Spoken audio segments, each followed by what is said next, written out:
السلام علیکم۔ آپ ہمارے ویڈیو کو لائک کر دیا کریں اور ساتھ ہی ہمارے چینل کو سبسکرائب بھی کر دیں اور ہر نئی نوٹیفیکیشن کے لیے بیل آئیکن کو بھی دبا دیں۔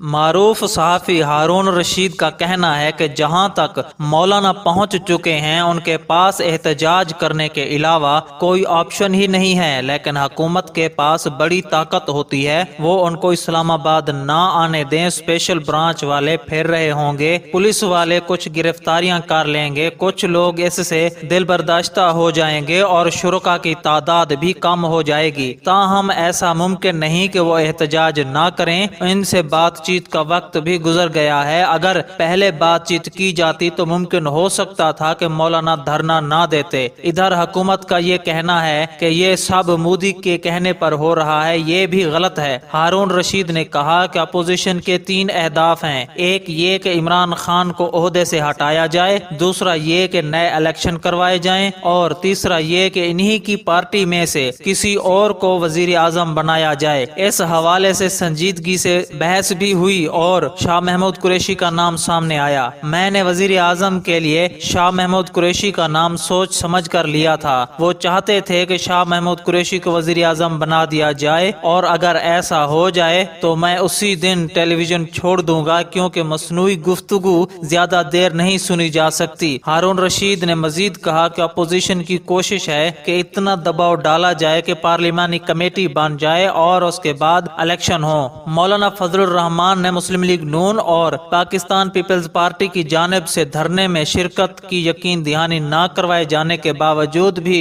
سولو فلائٹ لی اور 27 اکتوبر کو آزادی مارچ کا اعلان کر دیا۔ ان کے اس قدر پر اعتماد انداز کے پیچھے ضرور کوئی نہ کوئی وجہ ہے جو فی الوقت راز ہے، لیکن ممکنہ طور پر وقت آنے پر اس راز سے پردہ اٹھ جائے گا۔ تو ناظرین، آپ کا اس بارے میں کیا خیال ہے؟ نیچے کامنٹ باکس میں اپنی قیمتی رائے کا اظہار ضرور کریں۔ اللہ حافظ۔